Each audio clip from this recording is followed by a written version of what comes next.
Alright, so this is build log 1. It's going to be a series of I don't know how many videos, but I'm going to be building a custom water-cooled loop system. I've been making computers for years and I've always wanted to do this, and I finally got some money and I'm going to do it. The water loop cost almost as much as a computer, but it's going to be sweet. And the first thing I'm going to start working on today is the Waterblock for this video card. Yeah, this thing already has water cooling built into it from the factory, but it still gets really, really hot. So we're going to take this off and we're going to put this water block on it. It's from Coolants and it's the model VID AR295X2 video cooler. And this video card's a little bit older, and I still think it has relevance in 2016 because if you look at benchmark charts, it's actually still like way up there with like Titan X and whatever. I mean, obviously this takes way, way more power, but you know, all I care about is being able to play, you know, like max settings on 1440p. I don't do any 4K, so this thing still is gonna do that for me. So it's worth putting a water block on it, and you know, like I'll get way better temperatures with this loop. And I think it's worth it. So first thing I'm going to do is get this block out, and I'm going to have to rinse it with distilled water because there might be some junk in here. So I'm going to do that, and I'll come back and we'll start taking this apart and put the water block on it. So I'll be right back.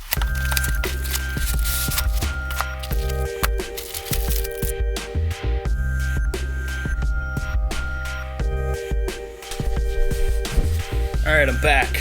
I gotta let that water block dry out. I rinsed it out with distilled water, and that's recommended to do because if you don't, you might get some junk in your loop and clog something up, and that's not really what you want to do. So I'm gonna let that dry out for a bit before I put it on here, but we'll start off by taking this cover off and taking these pumps off, and we'll go from there. So here we go. First thing you want to do is take this back plate off. This water cooling thing is kind of awkward. Got two screwdrivers here. I got a 00 Phillips and a 000 Phillips. I think the double is what we want for this, so just start taking the screws out.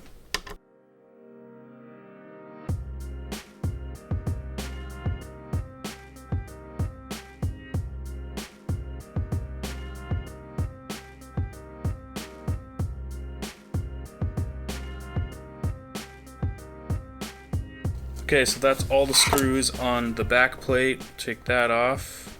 It's probably stuck on with thermal pads. Be careful with it. I kind of want to take all these warranty stickers off because they look stupid, and what I'm doing here probably voids warranties anyway, so I don't need it. So I'll probably take all these stickers off. I didn't get an aftermarket backplate. I kind of wish I did. They look sweet, but don't want to spend that much money. This water block was already like $200, so. Alright, so there's the backplate. You can see all the thermal pads. I think that they give you new ones. Maybe not for the top. Screws. I assume this is some kind of thermal paste. That's kind of ghetto in a plastic thing. I have good thermal paste somewhere anyway, so we probably won't use that. And there's gotta be thermal pads in here. Instructions, which I probably should read before I instruct you in this video. But this isn't really an instructional video, this is more of a... Oh, these are the thermal pads. You have to cut them yourself. Well, that's great fun. Alright. So, now that the back plate's off, let's get this shroud off. I'm going to zoom the camera in a little bit so you can see it closer up so you don't have to look at my face, because nobody wants to look at my face. So we're going to remove the two screws that are right here first, because they hold on the top shroud. This video card is massive. If If you didn't know, this is a dual GPU video card. It has two AMD R9 290Xs on board, 8 gigs of memory. This thermal pad is falling off. Anyway, whatever. So we got the two off the I/O shield here, and we've got 1, 2, 3, 4 screws here.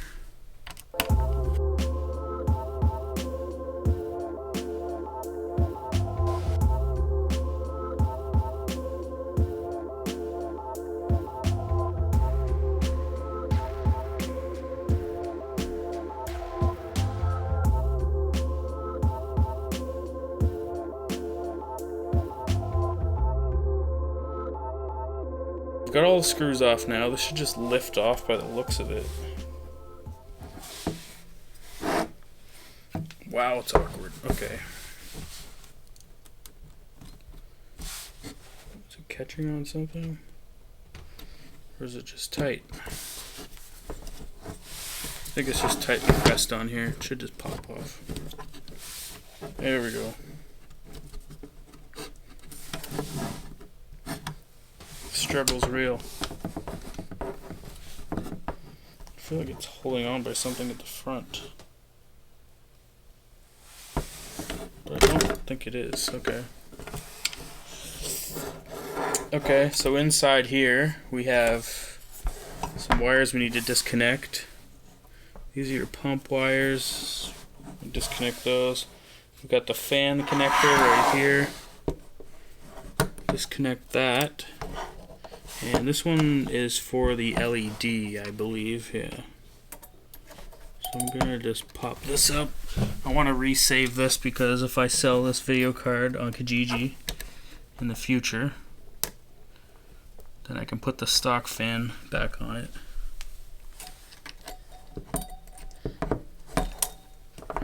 I think this actually should just come right off now.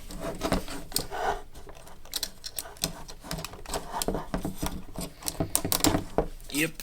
So there's the shroud. It's actually aluminum. Nice. Now this block is super heavy that I'm going to be putting on this thing, so I hope that it doesn't bust the socket on my motherboard.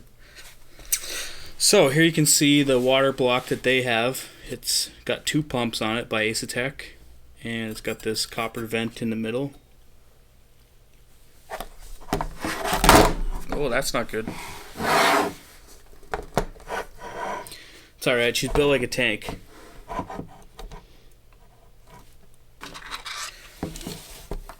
And these 4 brackets here, by 4 I mean 2, with 4 screws on each.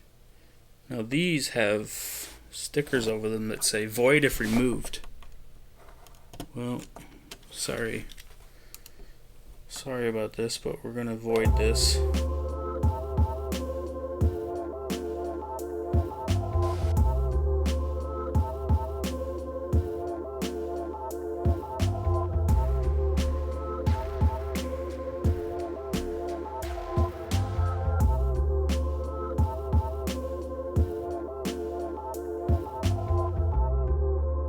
I think she should be able to pop off now. Oh, okay, yeah, so that was easy. So we can take this out of the way, we don't need that anymore. And you can see the little tiny, this actually isn't a water block at all, this is a heat sink, I guess. A giant heat sink. And you can see the thermal pads they hit on there. This is heavy, this looks like cast. Maybe cast aluminum. Nice. So put this aside, we don't need this anymore either. And there's the video card. Doesn't look like much when everything's off of it, but that's it. Alright, so now we need to clean the thermal paste off this and put new thermal paste on, as well as put our new thermal pads on, and we can put the block on. Okay, so I got reading here on the instructions that there are specifics to where these pads go. So we have two different sizes here. We've got 1T and 0.7T. So this is the thinner one. And you can see that specific chips get the 0.7T. So these, I'm assuming these are RAM around here. And then these ones here,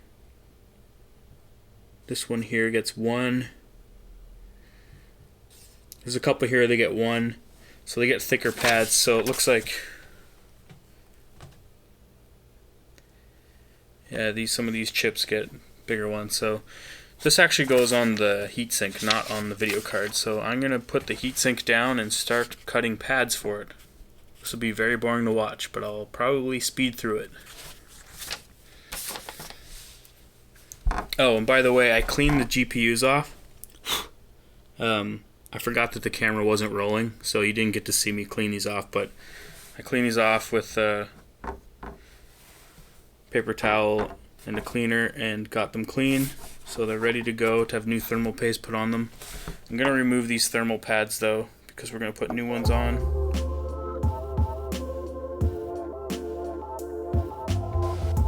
Put this away. And I'll grab the block. I hope it's not wet anymore. And I'm going to look at this diagram one more time.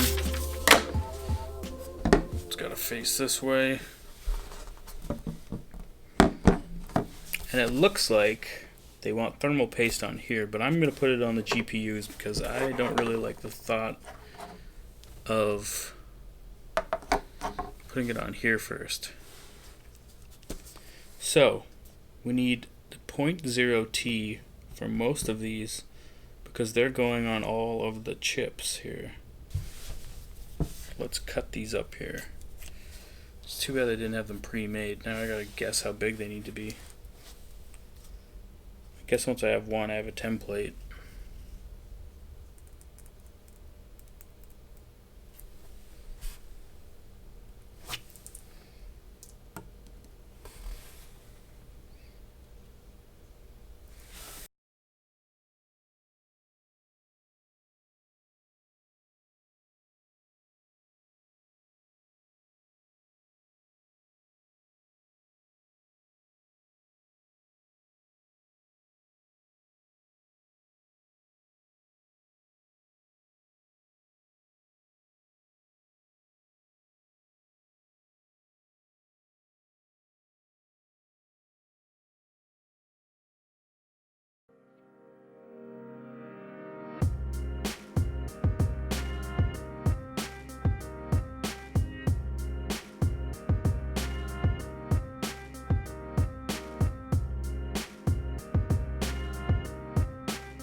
And we'll start on the left-hand side.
This one is almost exactly the right size.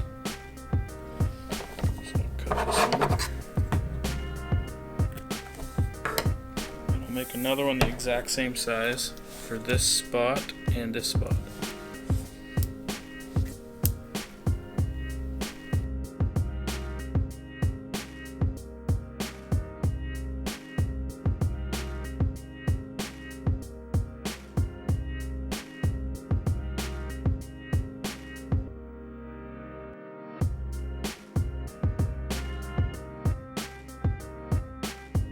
And I've got some EK Ecotherm thermal paste that came with my monoblock for my processor. And that's what I'm going to be using on here because the stuff that Coolants gave me looks like crap. And it's in a bag. So generally what I normally do is I put a small blob on each one and I would spread it out. But I've been seeing a lot of guys just dropping on a little blob. And it seems to do the trick. So I'm going to try that. Just a small pea-sized blob on each one.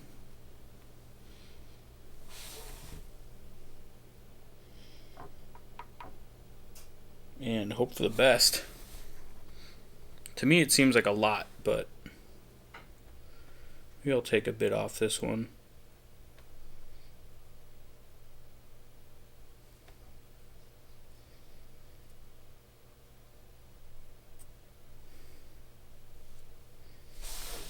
Okay, we'll try that. I don't know if that's too much.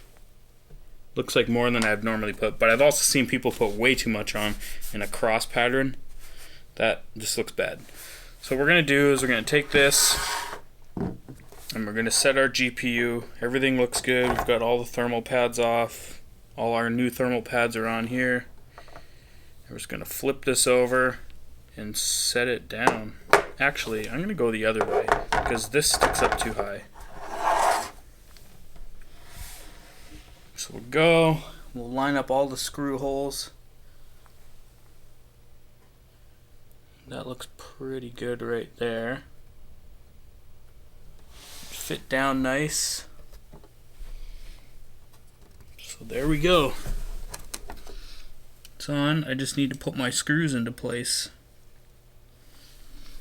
And we'll be good to go.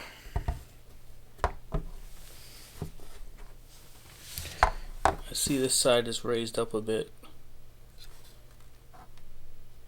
Just needed to be pushed down a bit. All our screw holes line up nicely. So the first thing we're going to do is put these screws. I'm going to put a screwdriver under this just to keep it propped up because it's going to be tough to keep in place. So I'll do that. Right in the middle. Should hold it. Get it centered for the camera there.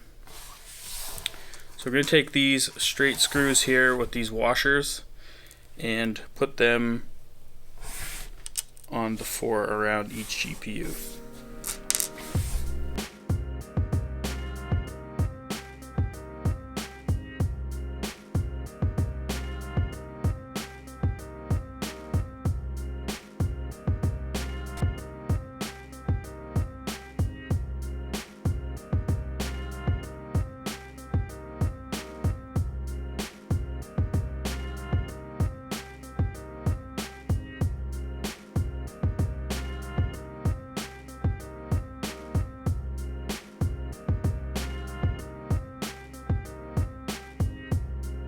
And there we have it.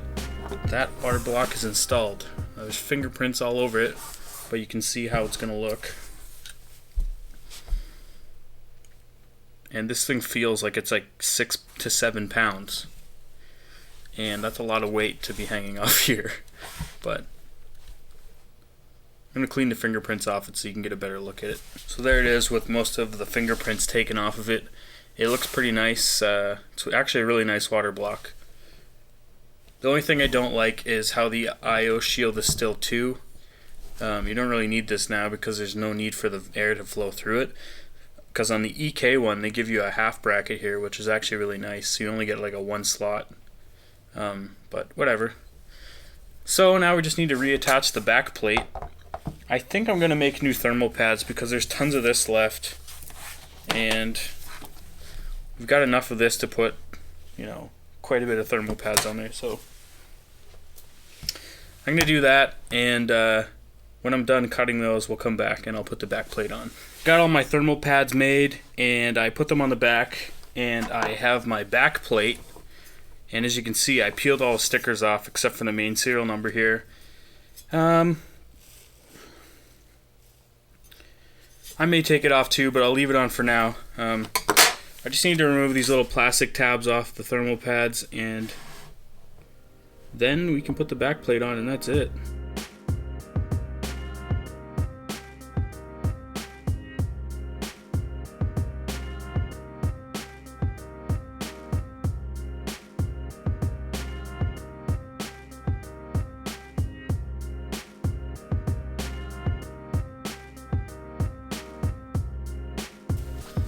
Okay, so that's all peeled off. Let's take our back plate.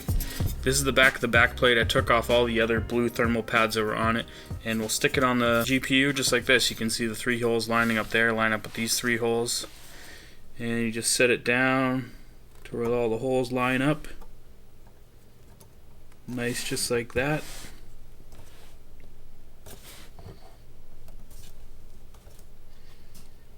Beautiful.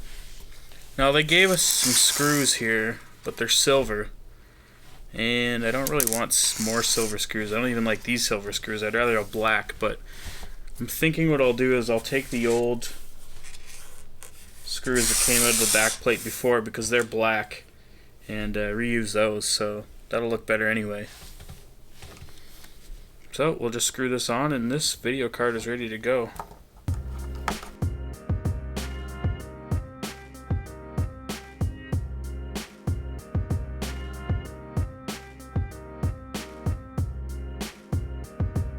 And there we have it. This video card is ready to go into the system. Backplate's on, top block's on. I rinsed it out already with distilled water. And like I said, I might take this sticker off still, but it's fine for now. It looks better than it did with all those other weird stickers on it. So that's how you install the Waterblock on the R9 295X2. And we got the back plate and the Waterblock on, and we're good to go. So I'll see you in the next video. In the next video, I'm going to be putting the mono block on my Asus X99-A motherboard, and can't wait. See you then.